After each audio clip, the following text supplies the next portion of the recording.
Welcome to the Coach Johnny Mac Show.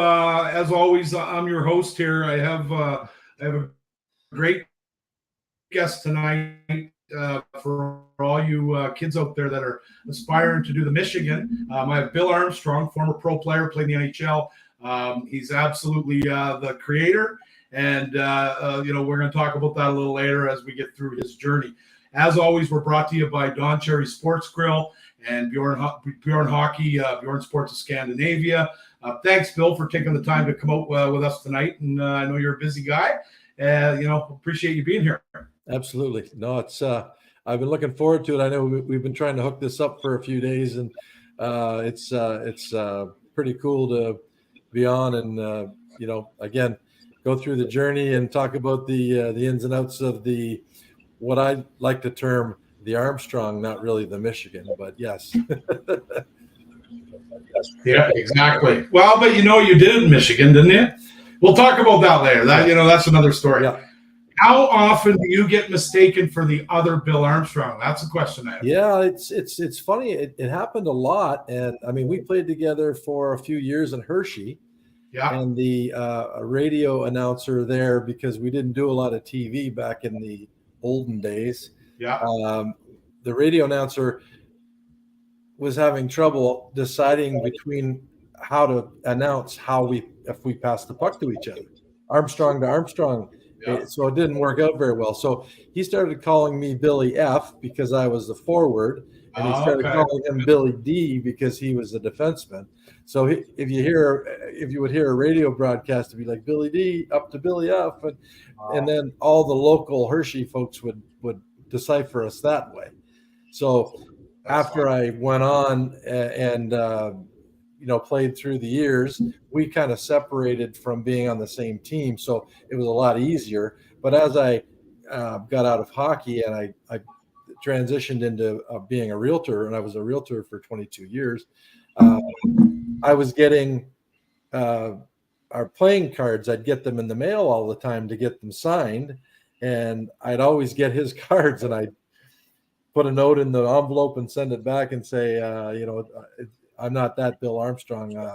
And I would actually sign them one of the cards that I had and send it back to them that way. But it was something that happened more frequently than you'd think.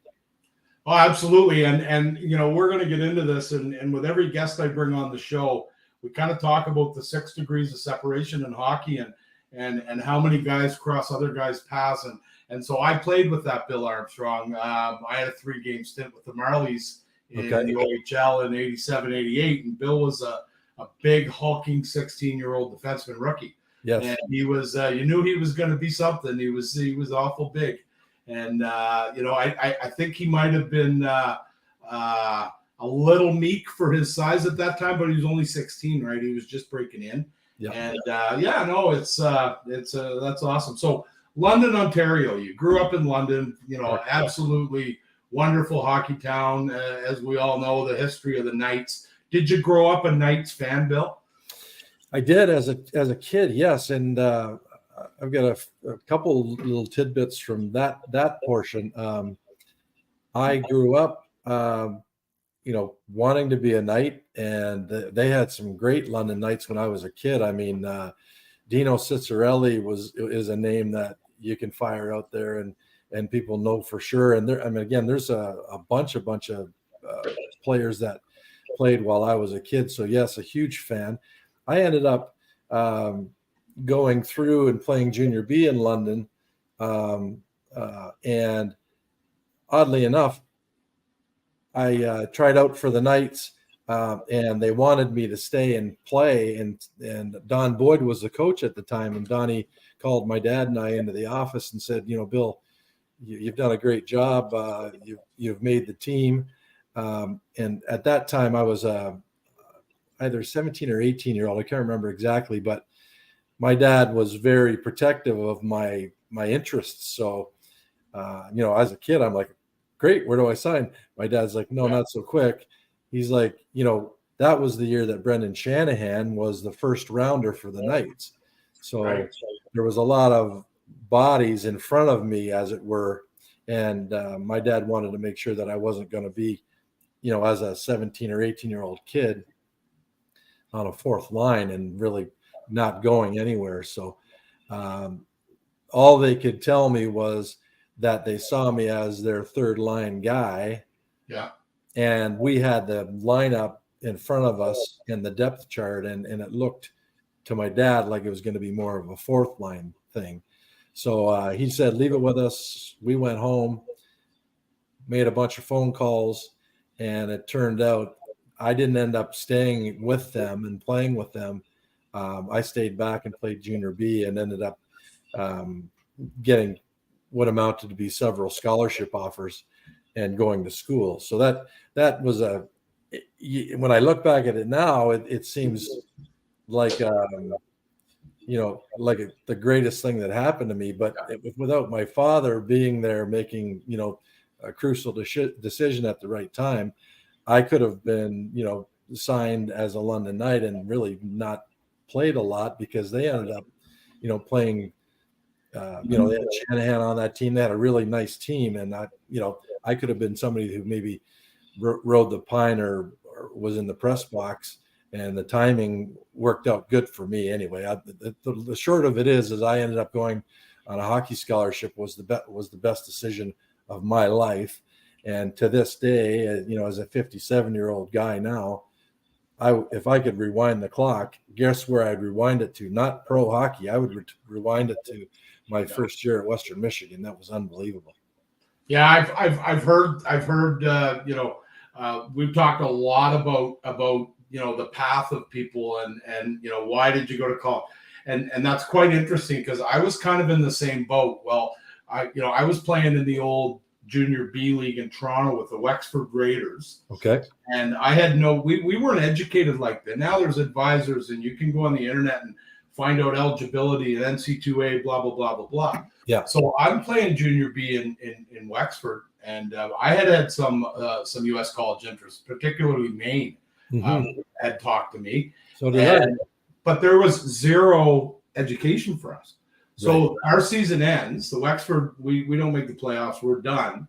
I'm home in Toronto, and the coach or the GM of my Wexford team called and said, "Hey, the Marlboros have some injuries, and they want you to play, tonight or tomorrow. Yeah, tonight against Oshawa, and then go on the road to Sault Ste. Marie and Sudbury on the weekend." And I'm like, I get to play in Maple Leaf Gardens. Let's go. Yeah. Off I go. I had no clue, Bill. But I ruined and you know what? In that Maple Leaf Garden game, my first game, I didn't get a shift. Wow. When we went to Sault Ste. Marie, I got one shift, and then we went to Sudbury, and I got two shifts. And then I lost out on, not to say I would have got it, but I lost out on that option. And it's a shame, because there was a lot of guys, your dad deserved a lot of credit. Absolutely. For making sure that was, what was going on. I saw, was Bird Dog Smith on that night's team? I think he was. Was it Greg Smith? Yeah, he was. It was a tough crew, man. I had Bobby Halkitis was on that team too. And I mean, I remember my first shift in training camp. It was Bird and Bobby on the back end, and like Trevor Steinberg. Yeah, Steinberg's here. He's in Halifax here. Yeah. Steinberg's a tough guy. I mean, they had Jimmy Sandlak. I mean, I was like, I'm this skinny little 175-pound kid. Yeah, I'm sure that I could skate and had skill and ability, but these guys were all like killers at the time. And for me, I played junior B the year before with a full cage on, and you just didn't get involved. So I was like, I had big eyes, big saucers like this. And they ended up having the next day they had a full line brawl 5-on-5, and I'm on the bench like my stick's shaking, and I'm like, I can't. My dad's like, my kid can't play here. This isn't. My dad's an old time hockey guy, but he's like, this isn't hockey. There's no way.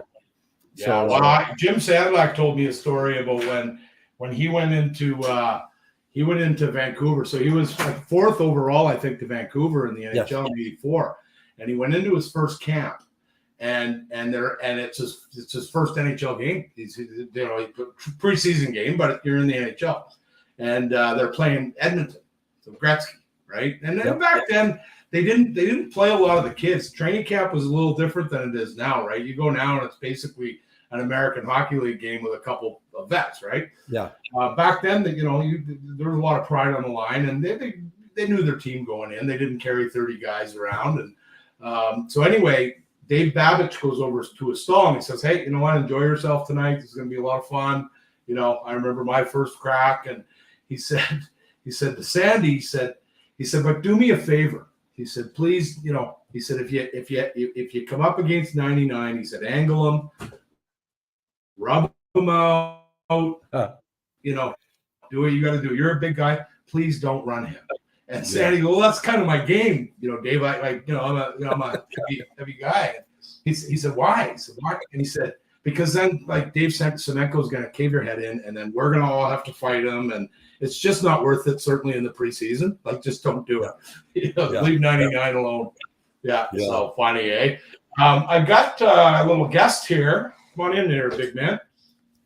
This is our little junior reporter, Jack, and he comes on every show and asks a couple questions. Jack's getting ready. He's got a big tournament with Team Nova Scotia off to Boston tomorrow. Hey, buddy. Mm-hmm. Yeah. Awesome, Jack. How are you, Jack? You say hi to Bill? Hi. So what kind of questions do you have today for Bill?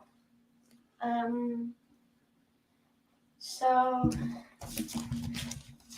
what was your favorite city you played hockey in? Well, I guess that would have to be Philly with the Flyers. That was a great city. The team was hard-nosed, and I think that was kind of the vibe in the city as well. I mean, I remember when I first got called up, I got picked up at the hotel by Ron Sutter to go over to the game, and we were driving over the bridge from the hotel over to the rink, and it's a 3-lane bridge, and we were driving in the middle lane, and there was cars on both sides of us hanging out the window screaming with their Flyer gear on all the way, followed us all the way to the rink. And that's my first experience being a Philadelphia Flyer. Was I didn't even get to the rink yet, and people were already hanging out of their vehicles screaming our names. Wow, that's awesome. Do you have any more questions, bud? Yeah. What else do you got? How did it feel in your first game in the NHL? Yeah, it was basically, I think the thing is you're most nervous in warm-up because you get a chance to think and look around, and when you're playing in the middle of a game, and this, Jack, when the puck drops, you got to be focused, right?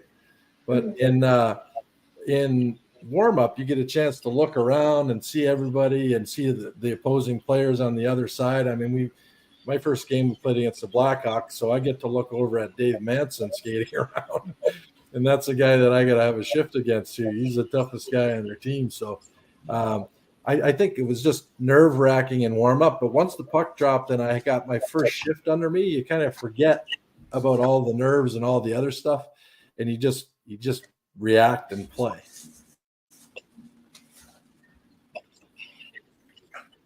Yeah, cool. What else you got?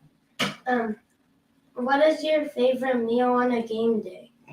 My favorite meal on game day was always chicken parm. I love chicken, and I love spaghetti or any kind of pasta. So I always load up on the carbs, get a nice piece of protein, and then my little trick was I'd always have my meal, have my pregame nap, and then when I woke up, I'd have like a bagel or something light before I got to the rink, because I always found when it was just time to go out for the anthem, I'd get a little hungry. So having something a little extra just to tide me over was always good to do. What do you think, Jack, of having a conversation with the guy that invented the Michigan? How cool is that? Jack hasn't been able to do it yet, but he's working on picking up the puck and scooping it up and stuff. But I had you, Jack. If I had you out on the ice for 5 minutes, I could get you to have that puck up there. I'll tell you. Whoa, that's pretty cool, eh? Yeah. All right. Well, what do you say? Good night. Thank you. Yeah, and we'll Hey, listen. Well, good luck in your upcoming tournament, buddy. Thanks. Okay. We'll talk to you. Yeah. Okay. Good Yeah, stuff. we try. We bring Jack on. He talks to the guys, and it's a lot of fun for sure. That's awesome. So London Diamonds, is that what the Nationals used to be called, or was there two teams? Yeah. They were owned by the guy who owned a jewelry store in London, and his name was Chester Pegg, and his store was clearly a diamond store, but so they called us the Chester Pegg Diamonds. Oh wow. Crazy though, that old league. I mean, if you think about some of the iconic names in Ontario or Western Ontario, Stratford Culletons, it was the company, the Culletons, right?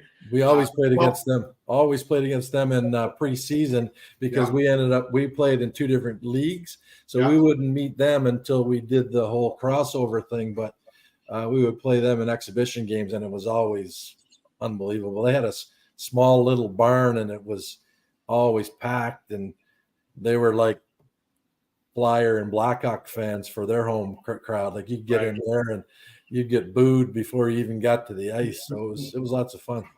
Yeah. So you get the scholarship, you end up in Western Michigan, and just for our viewers, our younger viewers, college hockey at that time for a Canadian kid really wasn't usually the number one option, right? It was, but it was always, it was just a few years before you would have gone that, a bunch of college kids from the U.S. rocked the world, right? And Lake Placid. So that was the level you were going into. People underestimate how good that league was. It was just phenomenal. So how deep did you guys go with Western Michigan? Did you have a competitive program there? How did Western Michigan do? Yeah, we did. We had a very competitive team. We always, they have that tournament at Joe Louis every year. It's called the GLI, Great Lakes Invitational. So we would always play against all the Michigan teams, and we'd always do really well in that tournament. We never really went too far outside of league and then a little bit of extra stuff. We never got to any Final Fours or did anything like that, but we had a really, really good team. One of the reasons why we had an excellent goaltender, and they always recruited a really good group of guys. And we had actually, when I went in there, we were rated in Hockey News as one of the top 10 recruited classes in the country my freshman year. So it was the best move for me. It was close for my family to come watch me play. It was a 4-hour drive. I, like you, went out to Maine for a visit. They recruited me there. I was recruited at Colgate University. I was recruited at several other schools that were farther away. So when I went to Western Michigan, I just fell in love with the place. It was exactly what fit for me, and it was a good fit all around. And it turned out to be a good move because I was a free agent, so I was undrafted every single year, my freshman year all the way through to after my junior year. I signed a free agent deal with the Flyers. There was always teams wanting me to leave. I just didn't think the timing was right. But after my junior year, timing turned out to be right. But again, if I had the chance, I would turn around and go back to that school and do the same thing over again. It was awesome. Right. I had another guy that played at the same time in that league. Did you guys play Bowling Green a lot? Yes. So Ian Duncan, you must. Yes. Yeah. I know Ian. Yep. We had a great chat on the air and talked about sort of his journey and into Winnipeg. And he had he was penciled in to be Gretzky's left winger, and he got hurt in LA. Yeah, he went down and came out of training camp, and they gave him number 27, and they just traded John Tonelli back to the island. Right. So and it was Gretzky that wanted Ian to come to LA because he played against him so much in Winnipeg in the playoffs, and he was a tough guy to play against. Yeah. So it's quite interesting. But I had a real nice chat with Ian. Got a lot of time for him. He was really cool. So you go 3 years. Philly offers you a deal after the junior year. And so you report, and your first crack is, after camp is AHL Hershey. Right? Yes. Yeah. So you go to camp, you get your eyes open there because there's some big, strong dudes in Philly. And Bobby Clark signed me, and he said to me right away, I was probably 185, 188 at Western Michigan. He wanted me coming into camp over 200. And it was a real tough process for me because at the time I was a skating, skilled, puck handling guy. I liked the physicality. I liked to hit, and I didn't mind being hit, but I didn't know when I got there that because in the summer when you skate, it's summer skating. I mean, you're going to be the best player with whoever you play with, but getting there, I found it a real adjustment to try and play with that weight. I had to actually trim some down to get comfortable. I played comfortably at 195, and that was a big step. So went to camp, had a good camp. Mike Ricci was the first rounder for the Flyers that year, so got to know Reach real well. Great dude. We had a lot of fun. They had a tough crew, and my best friend and one of my really good friends to this day, Reed Simpson, was my roommate. And Reeder played a lot of NHL. He's a tough guy, tough guy. Saskatchewan guy, wasn't he? Yep. And anyways, we ended up getting sent back to Hershey, and that going into Hershey was a bit of an eye opener as well, because you had a team that the year prior, not just that year, but the year before that year, they had won the Calder Cup. So they had a lot of older veteran guys, and Philly was sending 4 or 5 rookies down to Hershey at that time, and we weren't being received very well. Yeah. You're taking livelihood away from some guys. Yeah, we were a real skilled group, and I signed a free agent contract, and I was making more money than a lot of those guys right out of the gate, and they didn't like that. So that was a real eye opener for me my first year. I had to really grind through, and I had a tough year my first year. One of the guys that jumped out at me when I looked kind of at your Hershey roster was, and he's one of those guys that you mentioned, been around, Don Biggs. Yeah, there's a guy that scored a lot of goals. Yeah, and paid a lot of prices for a lot of years, and really, I've heard from several people that he helped a lot of young kids, kind of get up just based on seeing, his commitment to the game, even at an older age. Biggsy was not easy on us young guys. I'll tell you, he ran us through the ringer pretty good, but really skilled guy, and hockey smarts and game smarts, and as a guy who had some years under his belt, you could just see that he knew his way around the barn, especially with his size, without getting into a whole lot of traffic. But he wasn't afraid to get into the heavy areas, as well as not a very big guy. So there was some really good players on that Hershey team when I came there. Another London guy and a good buddy of mine, Brian Dobbin, who turned out to be one of my wingers. I just had Tim Tukey was another older guy. Legendary American. Legendary, yep. Yeah. And I played. Those guys would be in the same kind of sentence as Bruce Boudreau, right? Never really kind of got that sniff. Yep. Or shot for whatever reason, and but made a good living. And if you talk to people in towns like Halifax, we had the Voyageurs back then, and then Cape Breton Oilers and the Nova Scotia Oilers and the Citadels and on and on and on. And some of those people are they wouldn't pay for a meal in Halifax now 40 years later, right? I actually was fortunate because after grinding again as a rookie in pro coming out of college. Everybody's challenging you. Everybody's testing you. Everybody wants to see, why did this guy sign a contract and why is he making X amount of dollars? And after I got settled in, I got put on a line with Tukey and Brian Dobbin, and we had a real real good chemistry. It was a good line. Those guys really helped me. I came out of having a tough year, scoring 10 goals my first year, which is, really underperforming, but probably the norm for coming into pro, coming out of, non-fighting college hockey.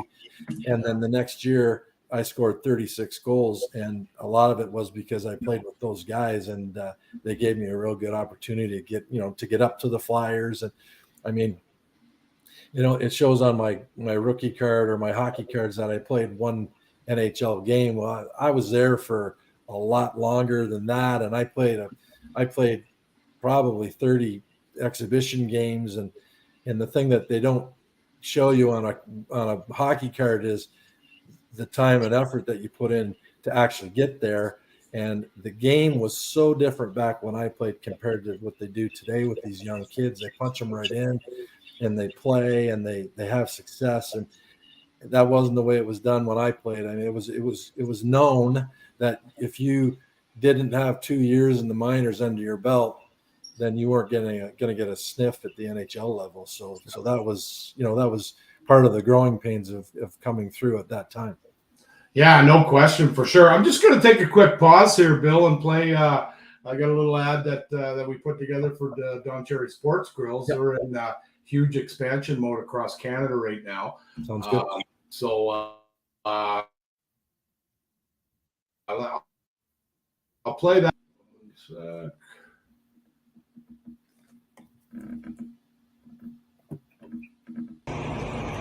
Real big shout out to our sponsor, Don Cherry's Sports Grill. Don Cherry's is obviously a synonymous brand with excellence in hockey and great food.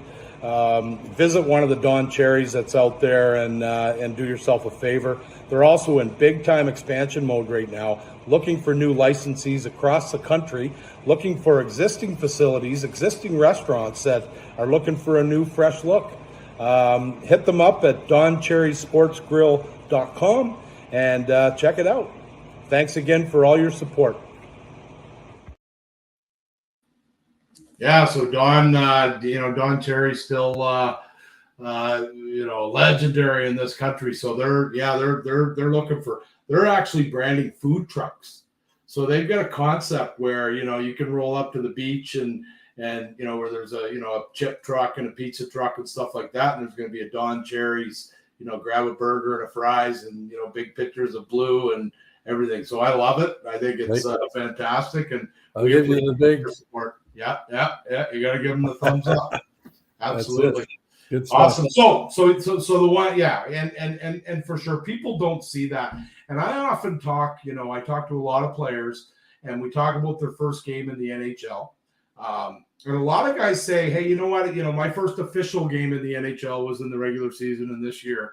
But when you suit up for that first time in an NHL arena, and you don't give a rat's ass whether it's a preseason or not, you got a Philadelphia Flyers jersey on and you're at the Spectrum. Absolutely. Right? Tell me what that day was like. Yeah, it was pretty surreal. I mean, the thing is I was called up several times before, and Bobby Clarke always would call guys up because he wanted to have, like a couple of extra bodies, because maybe there was some guys that were limping around and they were, 50-50, 60-40, and he didn't want to be caught, holding the barrel. So what he'd do is he would call, me up or a couple of guys up just for 2 or 3 days, just in case, right? So I was called up several times before that, and you'd go out for warm up and you'd go through everything, and you thought this was going to be your day, and then you'd come down the tunnel and he'd be standing at the end of the tunnel like this, leaning on a stick, and he'd be like, "You're not going to go." And I mean, it got frustrating. So for me that day, I was like, I went out and warm up. The rule was you don't score on Hexy no matter what, because he'll chase you around and warm up. So I just, shot pucks into his pads and skated around, and really first day that I really enjoyed myself in warm up. I wasn't nervous, but I was just kind of looking around and having a good warm up, staying out of all the, the top guys' way, because they all have their routines and whatever else. And I came down the tunnel and I had my head down and I looked up and I'm looking right at Bobby Clark, and he's like, gives me the head shake. And I was like, all right, I'm going. And it was after going through the rehearsals so many times in a row, I was ready. So I feel like I was super fast, assisted on the winner against the Blackhawks. It was a President's Day game, so it was a day game, which was different. So for me, it was a cool experience. But the unfortunate thing was, I thought I was one of the better players on the ice, and the unfortunate thing is the guy who I was in for was only limping, and as soon as he saw me come up, and basically one of the top couple 3-4 guys on the ice, I wasn't there for long. I think I was there maybe the next day for practice, and then I got called. The trainer will come into the room and, hey, Billy, Bobby wants to see you. And you go upstairs and he says, and then he'll give you a summation of how you did while you were there. And he'll say, the cars out front, they're going to take you back to Hershey. And it was very short lived. Yeah. So it was great because I assisted on the winner. I did everything I was there to do. And, I was called up several other times after that, again short stints here and there, a week, 10 days, 3 days, 2 days. But the frustrating part was I feel like I could have stayed and played on that team, but the way that they had assembled the team, I just wasn't a fit at that time. And that's why after being in Philadelphia's system for 3 years, because I signed a 3-year deal, I moved on, just because it was like, I should be. I'm scoring 36 and 35 in the American League. I should be playing in the NHL at that. I thought, anyways. Yeah, and and that was a question I had looking at your numbers, kind of everywhere. I mean, what was it? 93, 94. You had 82 points and 188 penalty minutes. What team couldn't use a guy that that played like that in 93, 94? And then I look at it and I say, okay, that was in Albany, but prior to that, I mean, you said you were putting up numbers. So and Philly has always been, other than maybe the last 15 years, they've kind of hit and miss. They were always competitive. When Bobby Clark ran that team, they weren't going to be getting the first overall pick, right? He's going to do what he has to do. So what if you had been in the Jersey organization then, because they were just coming in. They just moved over from Colorado a few years before. Do you honestly think maybe you're a regular full-time NHLer and play your career there? Yeah. Well, it's funny that you say that, because the 3 teams that were in the running, because there was 10 teams at the end of my junior year at Western Michigan that were in the running when I had said I'm going to leave early. So what happens is it's like an auction, right? You're a free agent, and then what happens is you get an agent, and then as soon as you get your agent, all the general managers start calling your agent and say, we have interest in Billy. How many teams are involved? And then originally there was 10 teams. They started splashing numbers around, and then some of them got priced out. The final 3 teams that were in were Flyers, the Devils, and the Calgary Flames. Oh, wow. Yeah. And it turned out that my agent at the time, I won't mention him, he had for me, the way he told to me, he had a great relationship with Bobby Clark, and Bobby Clark was a real honest guy, and they're offering the same type of money. We think this is your best opportunity to play. So that's why I ended up leaning towards Philadelphia. But in hindsight, like you say, I think if I would have been in the Devils organization or even Calgary, I probably would have had more of a chance to get into those lineups, because I probably wouldn't have had change the way I play, which Right. wasn't a tough player. I wasn't a physical guy. I wasn't a heavyweight by any means, but I ended up having to learn how to fight and protect myself, and to fit into that organization. That's the way they played. So I had to change a lot coming out of college to play in Philly. And I don't know if I would have had to change that much if I were in those other organizations. No, absolutely, and I think it would have been more accurate if your agent said that Bobby Clark would run his mother from behind into the boards if it meant winning a hockey game, right? Yeah. Let's face it, love the guy. I mean, he's just intense. And was he scary as a young kid going in there? You know what, he was he was very very stern. There was no gray area. No. But I'll tell you one thing, John, he really took good care of the players. Like when he called me up, they would call me and say, Bill, we're bringing you up tomorrow. And we were only in Hershey. We were just down the turnpike. Right. It's a couple hours. So he would send a limo to pick me up at my condo and drive me into Philly. And again, really, really took good care of the players, and lots of respect for that. I think, very well respected man for sure. Yep. And, history speaks for itself. But one thing that I just want to touch on before we move on, Bill. Yeah. So, and for those listeners and viewers that don't understand how a two-way contract works. Yes. You're in the American League, and what they do is they prorate your salary, by the day for the length of the season, 6 months or whatever it is. Exactly. Right. So if you're in the American League, you're getting, let's say for argument's sake, $100 a day. Yeah. Right.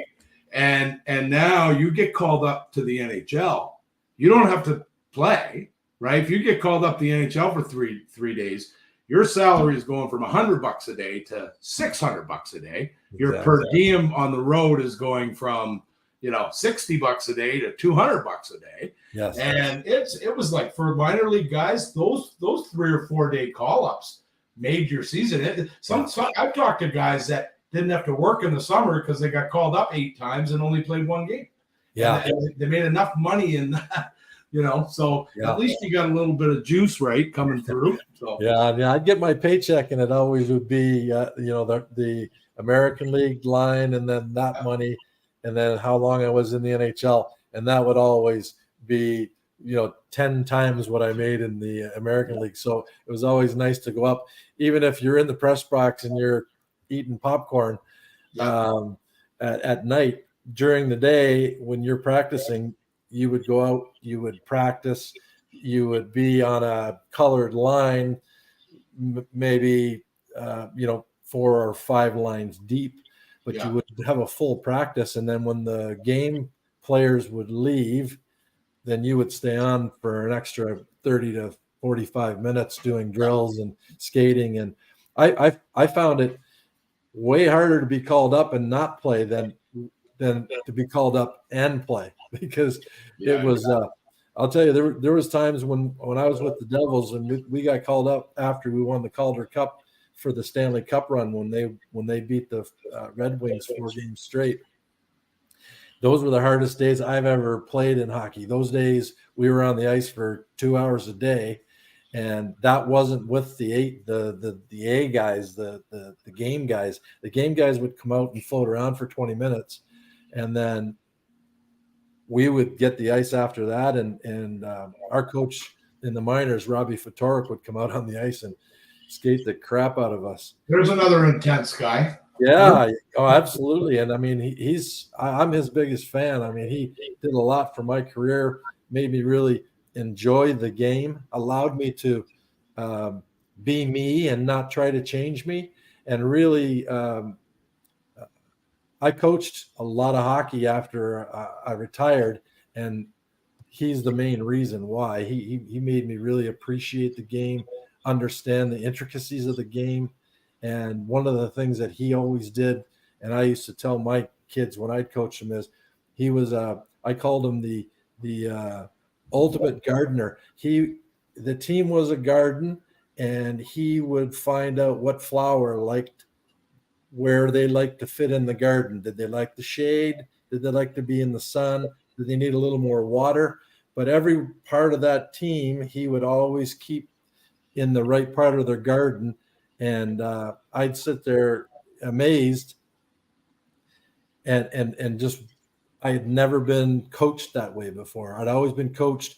There's only one way to be coached, and that everybody gets yelled at, and everybody gets bag skated, and everybody gets yelled at on the bus on the way back on the road when you lose. And that's the kind of way I was always coached in the minors. And then when I got coached by Robbie, he was very methodical and very interested in what you were thinking outside of the game. And he was very interested in what you did with your free time. And it was never prodding, and it was never forced. It was always a conversation, So yeah, no, you know what? And I've heard this before from others that have played for him. He was Roger Nielsen-like. Yes. Right? That's a real good analogy is he, he was a student of the game. He was always looking for that advantage. He was ahead of his time a little bit on some of the things that they're doing today. Yep.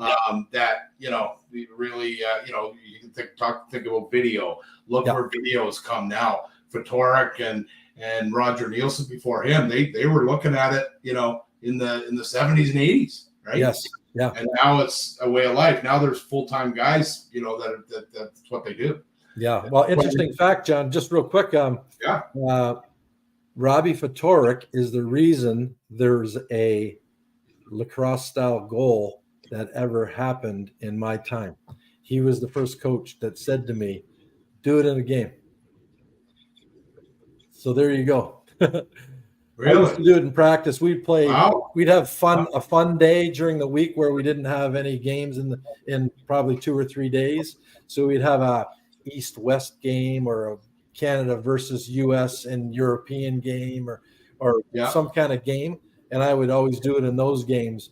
And he came over to me and he said, "Do that in a game." And he says, "If you do it in a game, I'll give you $100." I said, "All right, I'll do it in a game." So next game, went behind the net, boom, did it, came to the bench. "Where's my 100? Get out of here."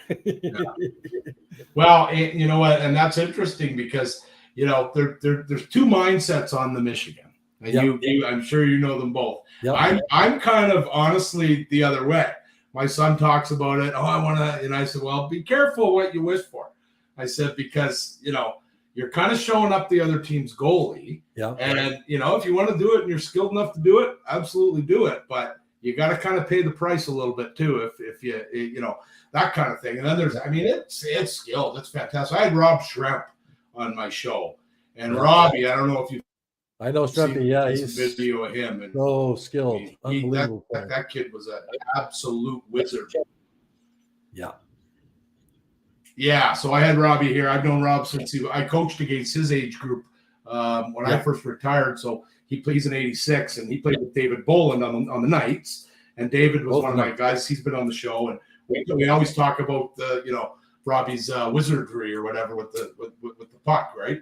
Awesome. So Albany, I got a couple notes here on Albany. A couple guys that I wanted to mention. Yep. Scott Pellerin. So Scott was from New Brunswick. Yep.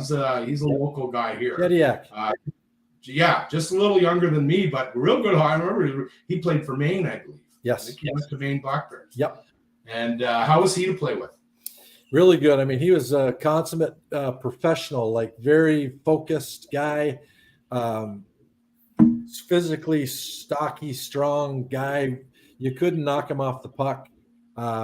Really determined. One of those guys that, he would always be there in the tough times. He wasn't afraid to stick his nose in and win puck battles, and he could score from, strange angles and great team, really great teammate, like a guy that every time you'd be in one of those ones where it was Hudson Bay rules, you look down the bench and Scotty be licking his chops ready to get out on the next shift. Right. So that's my memories of him as a player, right?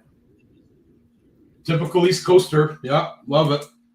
Christoph Oliwa was on that group. That was a tough man, eh? I'll tell you what they call. I'll tell you what, Yeah, Oldie's a interesting guy. I mean, he came into New Jersey as we originally thought he was Russian because he couldn't understand him, right? And he came in as a big, tall guy that skated Everybody did. 100 miles an Yeah. hour. He could stick handle the label off the puck, and he was a skilled guy. He didn't come in as a tough guy, so he couldn't Really? break the lineup. Let's say as a factor guy, like he was a fringe guy, and the reason being was I think the communication gap was there, so it was hard for him to kind of get a hold of the systems and the way we wanted to play as a group. And I'll tell you this: one of the things about Robbie Fatorik is you never went into a game and were unprepared. Like you knew everything about the other team, you knew everything we were going to do, and that other team was going to play our game, and that's the way it was going to be. And if we played outside of those boundaries of what we wanted to do, he would keep throwing us out there, but we would lose. The fact is we would have the conversations after the game and the next day, and what you ended up figuring out was he wasn't going to embarrass you in a meeting in front of everybody else, and he wasn't going to show video of you doing something wrong, but he was going to hold you accountable to be better and be, that person grabbing onto the rope and pulling on the same rope. So one of the things with Oli was he started That's life. Another guy, Darren Kimball. Darren Kimball. I was traded for Darren Kimball, so I didn't play with Darren. He was in Chicago, and I was in Jersey, and I got traded over for him, myself and one other player for Darren Kimball. Okay, I remember when he was in Chicago. Yep. Because I had just retired and I was in Toronto that year, running some hockey programs, and so there was Kimby, and I knew Darren from his time here in Halifax, the American League. So there's Kimby and Kenny McRae played for the Blackhawks, and Greg Smith played for the Leafs, and and three of my buddies from the Halifax days, right? So we would, I would get their tickets. I'd get all their tickets in Toronto, and go to. I went to I think 2 games, maybe game 3 and 4, whatever it was. But Kimball was tough as nails. Yeah. Right. Did you end up playing with him somewhere else, though? Didn't you? No. One thing I will say is he was on another roster of yours in Hockey DB, but it could have been the same thing. Yeah, he was there at the beginning. If he's on the roster, but if you see they always have the X's or the stars, and it says traded here or traded there. But I do know that Darren Kimball is good friends with my good friend Reed Simpson. They're both Western boys, so they know each other well. So I felt like I knew him. That's right. Yeah. No, he was a beaut. I was with him when he got first called up. We were enjoying some cocktails very, very late at night. And Martin Madden called from the Quebec Nordiques, and Kimmy hung up on him. Okay. And was basically, thinking one of the boys was fooling around. He called right back and he said, "You got to get to the airport. You're playing in New Jersey tonight for Quebec." He went there. He scored a goal, and he fought Ken Danico and Dave Maley in his first NHL game. Pretty good debut. Another guy. Then you're in Detroit with the Vipers. That must have been that wasn't the Bobby or Gordie Howe year, was it? Yeah, it was. Yeah. Gordie had played a game. Well, didn't play a game. He had he came out for warm up with us and just skating around, and it was so awesome skating with Gordie. And then he came and sat on our bench and played one shift, and then they stopped the game, and he did a lap and he left. But he's sitting on the bench, and I looked down, and Gordie's sitting beside me, and I'm like, this is a dream, man. This is something that you never would have thought would have happened. But he was such a nice, awesome dude, man. Just a great guy. Yeah, so I mean, that's a highlight career right there, man. A career highlight. Yeah. And you had a young man on that team that had a lot of troubles. And I remember watching him in junior, Brian Fogarty, and God rest his soul, he's passed on. But man, that kid, he broke Bobby Orr's records in junior. And he could play, he could skate, he was offensive, he didn't mind the physicality. I just, you wonder how good that kid could have been had he kind of stayed on the right path. Did you see that skill set? This was kind of the end of his career when you played with him, right? He was I'll tell you what, he was a Ferrari on the ice with a bunch of Ford Mustangs. Like, this guy could motor and handle the puck, and when you get used to his game. When he would kind of take 2 or 3 strides, you just step out of the lane and let him go, because he could carry it and go deep with the puck, and sometimes he'd take it into the net, and you'd be like, this guy is so good. He had the hardest shot. Like, if he shot the puck from the point, you better be on your toes, because if it hit you, you weren't getting up. Like, he had a cannon of a shot. Just brilliant player, like, unbelievable. I used to actually, when I first got there, I used to drive to the rink with him because I didn't have a vehicle right away. So it was fun having trips to the rink with Fogg, because he always had some really good stories. So it was always fun. And he was just one of those guys. And I played with, the number of years I played, you play with, a million guys, and you see a lot of stuff. And he was just one of those guys that he did it his way. And if you wanted to let him do it his way, he could be the best player on the ice one night, and the next night he could have a real tough night. But like, naturally, physically, unbelievable athlete, and hockey ability and skills off the charts. Oh, absolutely. Then you're in Grand Rapids, and another guy that's since passed away in the tragic plane crash over in the KHL, Pavel Dimitra. That must have been a thrill playing with him. He was quite the talent as well, huh? Yeah, it's funny because I played against him in the American League, and I really didn't notice him too much, but he was a young kid, right, coming up. And as you start to get established, you get to know who your top opponents are. So you'll always know the top 2 or 3 scorers, the top couple tough guys, the best defenders, and who their number one goalie is. But he was down the list because he was a young guy. But when I went to Grand Rapids, I was actually with the Vipers, and then Grand Rapids was an expansion team. So I got picked in the first round of the expansion draft, because that year with the Vipers, I scored 41 when you add all the goals up from when I got traded, and then add the Detroit goals. That was my most scoring, year that I got the most goals, and probably my best year as a professional hockey player. But when I got picked and went to Grand Rapids, I was like, this Dimitra kid, his stick skills were just so advanced. Like, he could be in traffic in the blue ice and reach in and get a puck and pull it out and go either side, forehand or backhand, which at that time there wasn't a ton of people who had great backhands. Like, Gretz had a great backhand, but there wasn't a ton of guys. This kid could take the puck to his forehand or backhand, and it was always like tink tink off the post, off the crossbar, and in.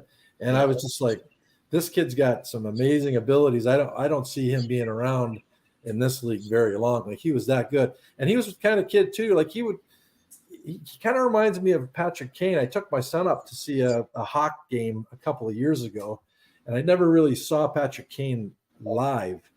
As a pro, I coached against him in the OHL. I coached in Guelph. He was a London Knight, and that was a nightmare. But as a pro, he would just float around, and the next thing you know, they would snap a puck full ice all the way across, and no matter where it was, he would knock it down, and he was dangerous. And that's what Pavel Dimitra was like. Yeah, wow. Yeah, no, I've heard nothing but great things about him as a teammate. And a lot of times, back in that era especially, the Czech guy or the Russian guy, they kind of didn't fit in, and they did their own thing. And and whatnot. But everybody that you talked to about Pav, said he was just the best guy ever. I didn't know you coached in Guelph, so I was gone. I think when Kane went there. How many years were you in Guelph? I was there for 1 year. I was assistant coach with Dave Barr, who was the head coach and GM, and Jason Brooks, who, for my money, unbelievable assistant coach. Brooksy, Brooksy taught me a lot about coaching, and I came in knowing a lot of stuff, and he really helped me organize as a coach and be prepared. And just a shout out to Brooksy because I love him. He's a good dude. But they wanted me to. Dave wanted to sign me to an extension there, 3 more years as an assistant. But I was in London as a realtor, and I was driving into Guelph, and then Dave Barr would say to me, we don't need you here every day. We just want you here on the build-up days to games. Yeah. If we're gonna have a work day, then there's no real reason for you to drive all the way to Guelph. So what I would do is I would come into town, and the nights where we had a practice and then a game the next day, I would stay. Or if the team would come our way to the west, I would just go straight to the game from there. So I loved it, but it was really taxing driving and trying to sell real estate and trying to be an OHL coach at the same time. So I kind of wish I could have stayed on because I really love coaching and I wanted to do it. I still want to do it at the higher levels, but once I kind of stepped away, it was hard to get back in. Yeah, absolutely. So our producer, Nolan Nickel, lives in Guelph. Okay. And I lived in Guelph for 10 years. So Nolan, I've known his family, since before he was born. And so there's a lot of connect. That's a Nickel jersey behind me there, the black and red one. I see it. Yeah. Golf Griffins. Yeah. Nice. So, and his dad, Greg, I played with, and again, 6 degrees of separation, right? I never knew that you were in Guelph.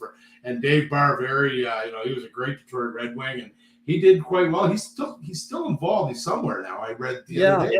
I mean, he's been an NHL assistant for a lot of years, and he might have be in Colorado in the minors or something like that now. Yeah, I'm not really sure, but I played with Dave in the IHL in Orlando, so that was our connection. And my nephew, Brandon Buck, was playing for Guelph at the time, and I was driving to Guelph to watch Brandon Buck play. He was one of the leading scorers there with them the final year that he played there.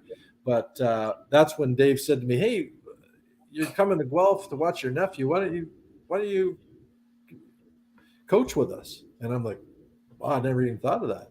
So that's how that all came about. Interesting. He's in Vienna now as a head coach. Okay. Well, that was this year. So he was in Vienna. I want to say he's signed somewhere back here.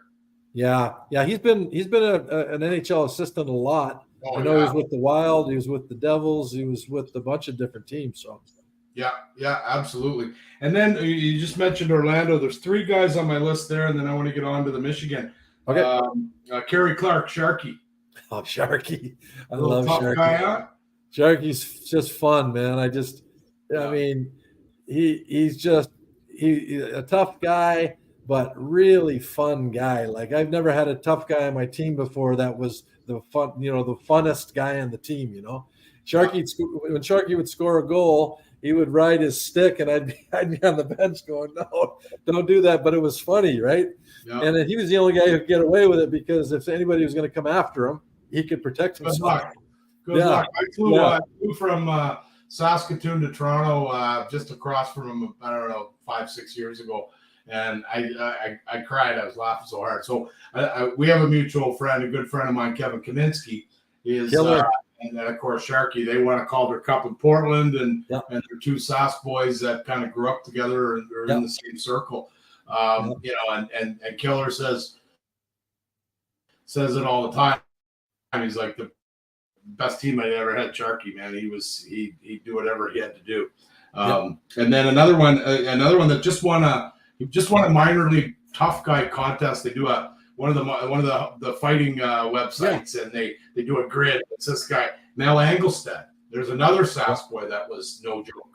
Yeah. I mean, Mel is just a big, strong dude. Like if he ever, he used to grab guys, and I thought when he grabbed them, like their teeth would fall out of their mouth. Like he grabbed them so hard. Like he's just a big, strong dude. And when I scored, if you watched any of those videos and you see me scoring the lacrosse style goal, I scored 2 of them in Orlando. The second one, Mel was the first guy to come in and hug me. And if you watch, my head rattles around like this, and that's how strong Mel was. He grabbed me. He was so happy that I did it. He almost separated my shoulder. So that's I reached out to Mel. I'd love to get Mel on this show to kind of talk about his journey, because he'll have some stories, I'm sure. Then the last guy that I wanted to mention in Orlando was a guy, and he's my age. And he Reggie Savage is his name. And so, you remember Reggie? Yeah, here's another. You keep asking me about these guys. The funny thing is I was in Kansas City, and I got traded to Orlando for Reggie Savage. So I didn't play with Reg. I always played against him, but he was always a point guy in the minors. And I don't know how much he played, if he played anything in the NHL, but he was a good skater and a goal scorer and a point guy, but he seemed to just not be able to stick. I don't know, and I don't know him well enough to know. Right, and I always wondered, because he's my age and he came up. I think he was a first-round draft pick to the Washington Capitals. Yeah, and very, very highly touted. He was the MVP at the Air Canada Cup that year. He played for Richelieu Riverain in, I believe, 1986, 1987. And I think they won the Air Canada Cup at Gloucester, Ontario. But I wondered about him. Interesting. So now I'm going to play a quick little YouTube video on the lacrosse style Michigan, the Armstrong. I think we maybe should try, start to work on renaming it. But Nolan, if you could cue that video up, I did it. That. I did it 4 times in the American League with Albany, and then I did it twice in Detroit. As a matter of fact, I did it one Saturday night, and the next day afternoon, Mike Legg did it on in the NCAA's on national TV, and they actually had mine on good tape, and they were showing them both. But Legger got all the praise because he did it in such a big game and everything. So, but it was good because he was asked right away after the game where he learned it and whatever, and he gave me all the credit, which was nice. So that's pretty cool. I mean, the way that thing is, let's say the last probably, 8-10 years, it's taken on. And now it's really prominent because you got the skill that's coming into the league now with the Zegresses and the Svechnikov and Carolina. There's 4 or 5 guys on every team in the league that, if you even watch warm up, these guys are capable. Yeah, right? Absolutely. Yeah, I mean, what made you think I'm going to pick this puck up? Yeah, well, it started out. I would do that. I would do that because as a pro, like you're on the ice as long as you want, right? Like you go on a Monday after a weekend, you could stay on the ice all day if you wanted. So I would go on the ice and we would goof around. We would play. We had golf games that we would play with pucks on circles, and we would kill time because as a pro, you got all day to do whatever. And I just started goofing around with stuff and figuring it out. And the way that I would do it was I would skate down because I was a left winger. I would skate down the wing and grab it kind of at the top of the circles and throw it over my shoulder that way. Yeah. And I knew that wasn't something that was going to be able to work. First of all, it's a high stick. Second of all, it would never happen because you aren't going to have a free skate down the wing. Right. But just doing all the hockey schools that I would do in the summer, I always had kids flying around 100 miles an hour. So what I would do to curtail their energy was I would have them do a down and back before I started every drill. So I would be like a race to get in line to do the next drill. And then you could really see who the kids are that could fly and who wanted to be there. So I said, okay, down and back, and we'll do some penalty shots or something. So they'd do a down and back. I picked up the puck and I was standing by the net, and I just picked it up and I reached around and I put it in the net, and I went, wait a minute, that could actually be a play, because not only is it something that actually happens in a game with a wraparound, but my stick is below the crossbar in my shoulders, which isn't a high stick. Yep. So that's the first time that I did it. So then what I did after that was I was like, okay, I'm going to take this out for a trial run, and we'd have skates in the summer, and you'd always have a handful of guys who could play and a handful of guys who wanted to play and a handful of guys who couldn't play, but they'd all be on the ice together. So I did one, and nobody even saw it. The goalie was like, what was that? Because he was looking the other way. He didn't see it. And all the guys that were in front of me were all trying to get available to get an empty netter. So I just went, and nobody even saw me do it. So it was like, this is going to be really weird. So that's the biggest thing I would say is the very first time I did it, Robbie Fatork said to me, do it in a game. And I said to my line mate, Kurt Renier is another Western boy. I said to him, Regs, if you ever get the pucks on the half walls and you see me down below the line and I haven't got away from, behind the net and I'm on my back check, rim it back around and I'll knock it down and I'll be in good position. So sure enough, he fires it around, and this one stayed up on the ledge all the way around so I could put my glove on it, and I banged it down. Went like that, picked it up and scored, and the whole building went quiet. And Nobody knew what happened. Yeah, everybody on the other team went like this. And the ref didn't know what to do. The ref even looked at me and was like, he didn't know if he should call it a goal or not call it a goal. So that was the biggest thing, was the first couple times I did it, I was shocking people more than they were excited about it. So nobody really knew what happened. But the funny thing, just to wrap that real quick, is you were saying to your son about be careful if you do it, you might have to might have to stick up for yourself later. Well, the first time I did it in Orlando was a Wednesday or Thursday night game, and then we went back to Orlando, flew back. Friday night I did that interview that you saw in that video at halftime at the Magic game. Saturday night we played against the Chicago Wolves, which was the team that you just saw me score the second goal on. I'm skating around and I stop at the whistle in front of their bench for a face-off, and they're all yelling at me, "You're dead! I'm going to kill you!" Because they're playing it and we in Orlando at the time, we had the nicest clock in the league, so they were playing the video of my goal on the clock at whistle breaks. And I'm like, I'm on the bench going, stop playing that. So I'm standing beside the bench, and they're like, you're dead. If you ever come on the ice, you're dead. I'm like, oh, yeah, okay, whatever, boys. So anyways, the puck is in the corner, and I skate around and get it. If you watch that second goal on that video, I actually pull it out of my teammates' skates and go behind the net. And that was the easiest one I ever scored. I picked it up, and I didn't even put it in the top corner. I just went half net, and that was the easiest one I ever scored. And their team didn't say a word after that. Oh, yeah. Well, you had Mel Engelstad and Sharkey, and maybe that probably helped. So, how many did you do in a game? In a game, I did 8. So I did 4 in the American League and 4 in the I. Wow. And for our younger listeners, just so you know, the American League and the I are nothing like any league back when Bill played, are nothing like any hockey that's being played right now. Yeah. The rules were different, or the rules were interpreted different. You never had the room that you have now, because guys could just grab you and clutch and grab and drill you in the head or whatever they wanted to do. So to me, that's even more impressive to be able to do that in those two leagues at the time that you did it.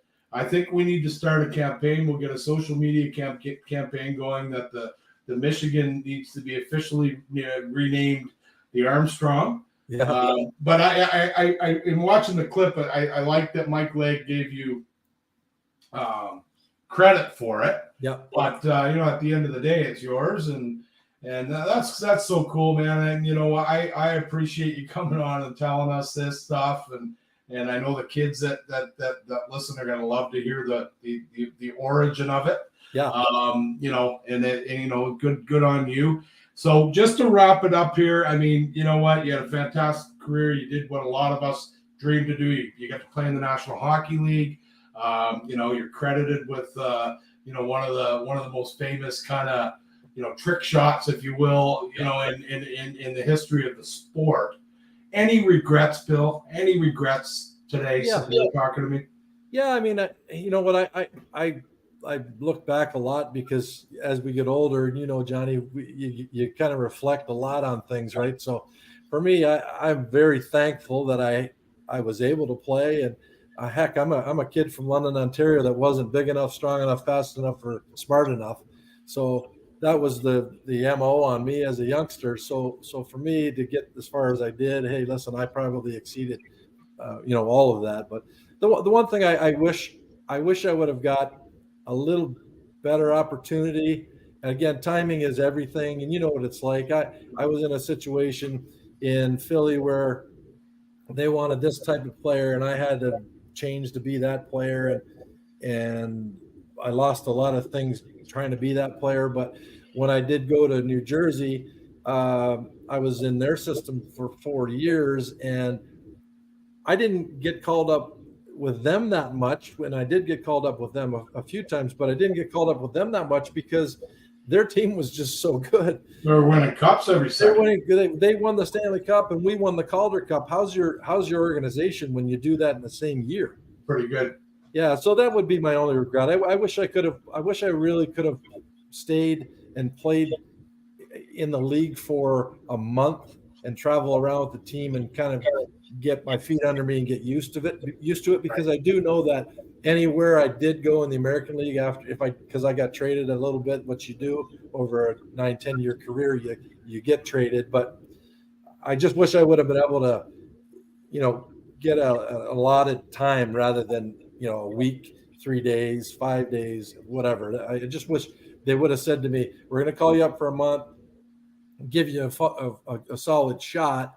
And then I know I would have played the remainder of my years there, but unfortunately, it is what it is. And in my career, in my eyes, is extremely successful. I've got a huge Calder Cup ring, and I got my name on a cup in the professional ranks. And like you say, I've got rights to the most famous or infamous, whatever way you want to look at it, goal there was scored.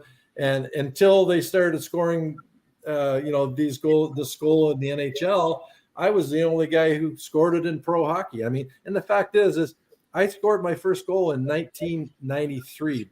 Yeah. Think about the time frame on that. Like 1993 was the first year I scored that goal, and that just didn't happen.